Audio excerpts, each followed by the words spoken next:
Hi friends, welcome back my channel. మీరు ఈ నదిని చూస్తుంటే ఏమనిపిస్తుంది? అబ్బా, ఎంత అందంగా ఉందో అనిపిస్తుంది కదా. ఈ అందమైన లొకేషన్స్ని మీకు చూపించడానికి నేను వచ్చాను. అయితే ఎవరైతే మన వీడియోని ఫస్ట్ టైం చూస్తున్నారో వాళ్ళు మన ఛానల్ని సబ్స్క్రైబ్ చేసుకోండి, లైక్ చేయండి, షేర్ చేయండి, అలాగే మీ కామెంట్స్ని అప్డేట్ చేయండి.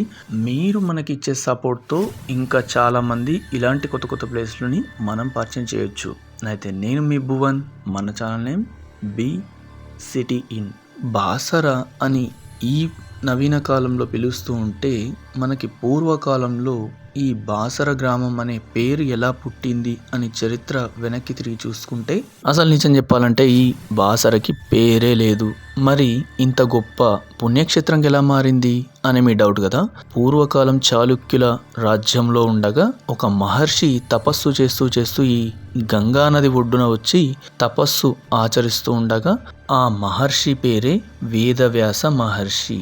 అయితే పూర్వకాలంలో వ్యాసపురము, వ్యాసర ఈ కాలం అభివృద్ధి చెందుతున్నప్పుడల్లా అది వ్యాసర కాస్త బాసర అని వాడుకలోకి వచ్చింది. అలా బాసర పుణ్యక్షేత్రంగా మారింది. వేదవ్యాస మహర్షి తపస్సు చేసి 1000 సంవత్సరాలు సరస్వతి అమ్మవారిని ఆవాహన చేసుకొని అక్కడ ప్రతిష్ఠించారు. ఇక్కడ ప్రతిష్ఠించిన ఈ అమ్మవారే బాసర చదువుల తల్లి జ్ఞాన సరస్వతీ దేవిగా మనకి దర్శనమిస్తున్నారు బాసరలో. మరి బాసర వెళ్ళి రావాలంటే బడ్జెట్ ఎంత అవుతుంది, ఎలా వెళ్ళాలి, అక్కడ చూడాల్సిన ప్లేసెస్ ఏంటి, అవన్నీ తెలుసుకోవాలంటే ఎవరో ఒకరు చెప్పాలి కదా. నేనున్నానుగా, నేను చెప్తాను, మీరు కంగారే పడకండి. ఒక్కొక్క పర్సన్కి ఎంత ఖర్చు అవుతుందనేది ఫుల్ డీటెయిల్గా తెలుసుకుందాం. ఫస్ట్ నేను హైదరాబాద్లో ఉంటున్నాను కాబట్టి ప్రజెంట్ హైదరాబాద్ నుంచి సికింద్రాబాద్ నుంచి, అలాగే మనకి కాచిగూడ నుంచి మార్నింగ్ 4 o'clock నుంచి గంటకు ఒక ట్రైన్ చొప్పున మార్నింగ్ నుంచి ఈవినింగ్ వరకు ట్రైన్స్ ఉన్నాయి బాసర వెళ్ళడానికి. అయితే హైదరాబాద్ నుంచి బాసరకి టికెట్ ప్యాసింజర్ ట్రైన్స్ అయితేనేమో 75 రూపీస్, అలాగే ఎక్స్ప్రెస్ అయితేనేమో 100 ఉంటుంది మ్యాక్సిమం, అంతే ఒక్క పర్సన్కి. ఇక మధ్యలో మీరు అవి ఇవి తింటారంటే ఖర్చు ఎక్కువ అవుతుంది. లేదనుకోండి ఈ 100 రావడానికి 100 వేసుకోండి.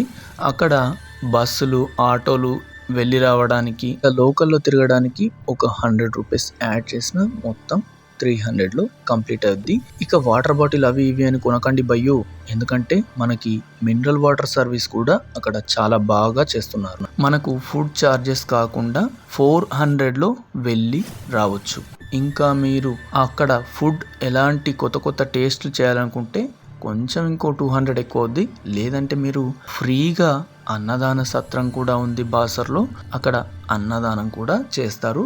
మీరు ఫుడ్ గురించి అస్సలు ఆలోచించకండి, చాలా బాగుంటుంది. ఫ్రెండ్స్, మీరు ఎక్కడి నుంచి వచ్చినా బయలుదేరినా కానీ మొత్తం ఒక 500లో మనకి ఈ పుణ్యక్షేత్రాన్ని మనం కంప్లీట్ చేయొచ్చు. అలాగే ఏ ఊర్లో వచ్చినా కానీ నిజామాబాద్ని మాత్రం టచ్ అవ్వకుండా బాసరని వెళ్ళలేరు. నిజామాబాద్ పెద్ద జంక్షన్ బాసరకి. సో మనకి 24/7 24/7 మనకి ట్రైన్స్ అయితే అవైలబుల్ ఉంటాయి, బస్సెస్ అవైలబుల్ ఉంటాయి నిజామాబాద్ నుంచి. కంగారే పడకండి. సరే, మనం ఇప్పుడు ఎక్కడి నుంచి ఎటు వెళ్ళాలి, రూట్స్ ఎక్కడెక్కడ ఎలా ఎలా ఉన్నాయో తెలుసుకుందాం.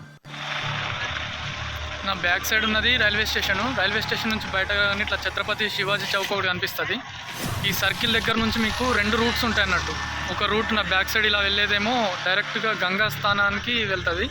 అంటే గంగా డైరెక్ట్ స్నానాలు చేసే రేవు దగ్గరికి తీసుకెళ్తారు, గంగా దగ్గరికి. నెక్స్ట్ ఇటు సైడ్ ఒక కమాన్ కనిపిస్తుంది కదా, ఆ కమాన్ ఏంటంటే డైరెక్ట్గా బాసర టెంపుల్ దగ్గరికి తీసుకెళ్తుంది అన్నట్టు.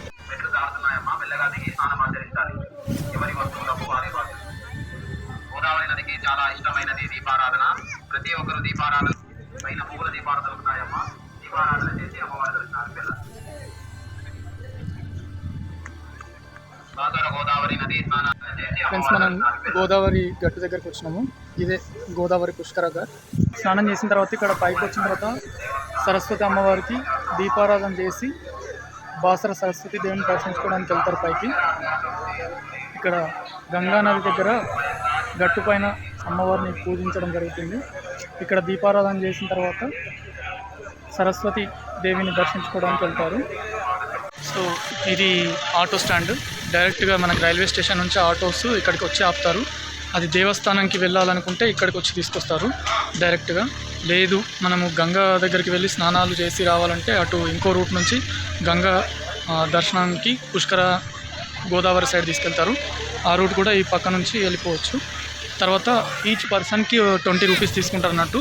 అది స్టేషన్ నుంచి ఇక్కడికి రావడానికైనా సరే, అలాగే ఇక్కడ నుంచి మళ్ళీ గంగా దర్శనానికి వెళ్ళాలన్నా, అక్కడ స్నానాది కార్యక్రమాలు చేయడానికి వెళ్ళాలన్నా కానీ 20 రూపీస్ తీసుకుంటారు. ఇక్కడ బాసర్లో ఇది ప్రముఖమైన చూడవలసిన పుణ్యక్షేత్రము బాసర సరస్వతి ఆలయము. బాసర గ్రామం జ్ఞాన సరస్వతీ దేవి నెలకొని ఉన్న ప్రముఖ పుణ్యక్షేత్రం. అఖండ భారతదేశంలో గల రెండు సరస్వతి దేవాలయాల్లో ఒకటి కాశ్మీరులో ఉండగా రెండవ పుణ్యక్షేత్రం ఈ మన తెలంగాణ నిర్మల్ జిల్లా నిజామాబాద్కు అతి దగ్గరలో 32 కిలోమీటర్ల దూరంలో ఉన్న బాసర. బాసరలో జ్ఞాన సరస్వతి అమ్మవారు మాత్రమే కొలువు తీరి ఉన్నారనుకుంటే ముమ్మాటికి తప్పే.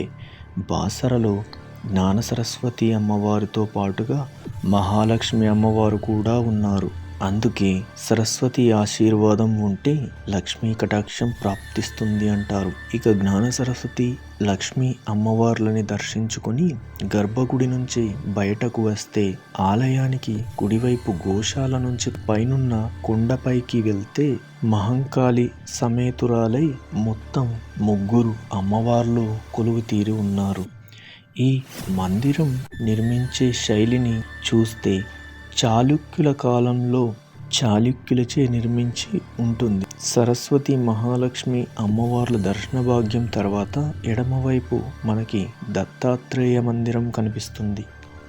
అఖండ భారతదేశంలో ఉన్న 2 ప్రధాన సరస్వతి దేవి ఆలయాల్లో ఇదొకటి. మరొక ప్రసిద్ధి చెందిన ఆలయం జమ్మూ కాశ్మీర్లో ఉంది. హిందూ మత ధర్మం ప్రకారం జ్ఞానాన్ని ప్రసాదించే దేవత సరస్వతి. పెద్దలు తమ పిల్లలకు మొదటిసారి అక్షరాలను నేర్పించే కార్యక్రమాన్ని ఒక వేడుకలాగా నిర్వహిస్తుంటారు ఇక్కడ. ఈ అక్షరాభ్యాసం కోసం దేశం నలుమూలల నుంచే కాక దేశ విదేశాల నుంచి భక్తజనం తరలి వస్తుంటారు. ఫ్రెండ్స్, మన బ్యాక్ సైడ్ ఉంది అమ్మవారి గర్భాలయంలోకి వెళ్ళడానికి ముఖ ద్వారము. ఇదే సింహద్వారము. ఈ సింహద్వారం పక్కన మనకి గోశాల ఉంటుంది. కృష్ణుడు విగ్రహంతో పాటు ఇక్కడ పూజించుకోవచ్చు. మనం దర్శనం చేసుకున్న తర్వాత ఇక్కడికి రావచ్చు. ఇది గోశాల.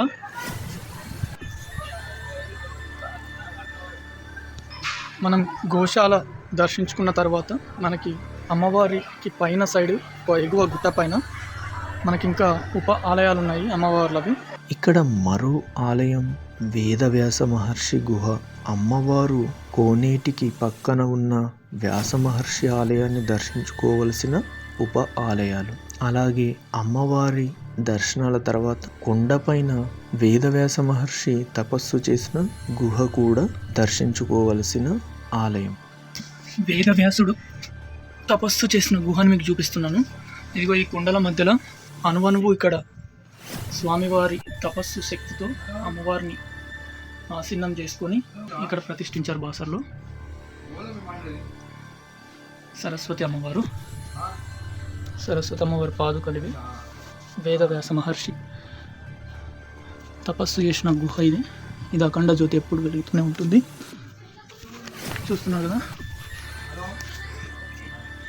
వేదవ్యాసుడు తపస్సు చేసిన గుహ. మనం ఈరోజు అమ్మవారిని, సరస్వతీదేవి అమ్మవారిని, అలాగే వేదవ్యాస మహర్షిని ఇద్దరిని ఇక్కడ ఈ గుహలో దర్శించుకోవడం జరిగింది.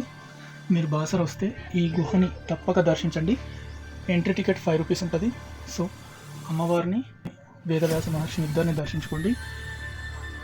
ఈ గుహ చాలా అద్భుతంగా ఉంది. చూస్తున్నారు కదా ఫ్రెండ్స్.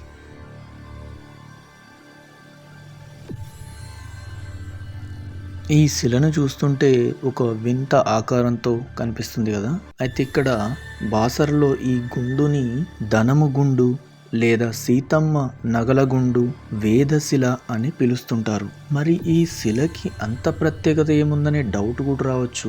మీకు తెలియని విషయాలు ఏంటంటే, వేదశిల అని వేదవ్యాస మహర్షి పేరుతో రూపుదిద్దుకున్న ఈ శిల ఒక రకమైన స్వప్త స్వరాలని బయటకి మనకి వినిపింపజేస్తుంది. రాను రాను కాలంలో అది ఇంకా తగ్గింది, కానీ అప్పటి పూర్వకాలంలో ఈ బండ పైన ఇంకొక రాయిని ఇచ్చి మెల్లిగా అలా కొడుతూ ఉంటే వేదశిలలో ఉన్న సప్త స్వరాలు కూడా బయటకు వినిపిస్తాయి. ఈ స్వరాలు ఎలా ఉంటాయో ఇప్పుడు మనం విందాం.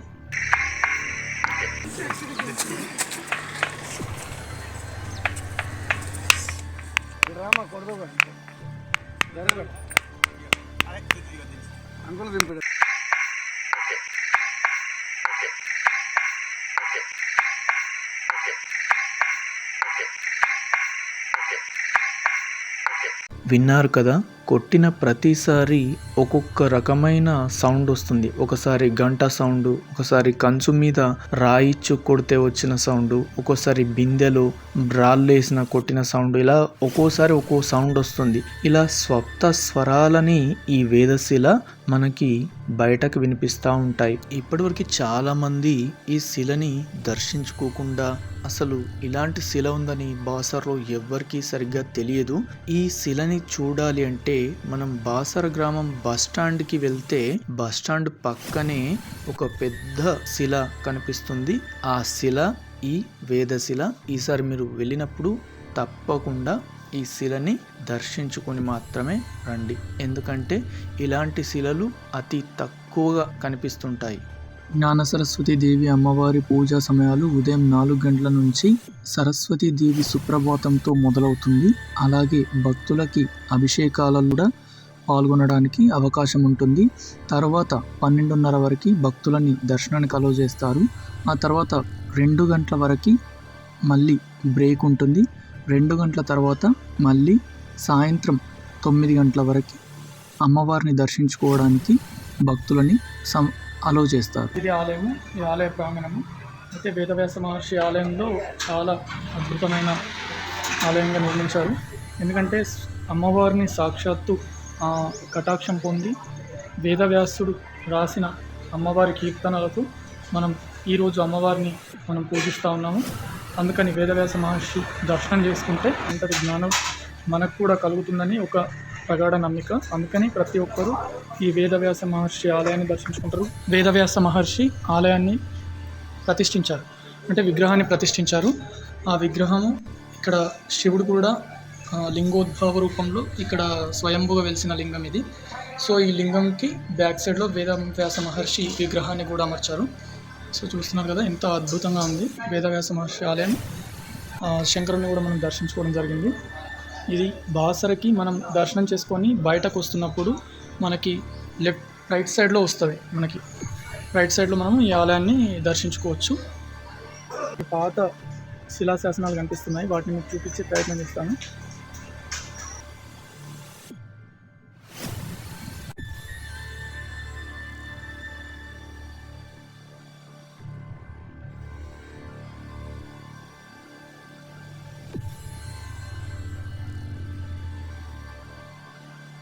మనం ముఖ్యంగా బాసర్లో చూడవలసింది అమ్మవారు సృష్టించిన కోనేటిని.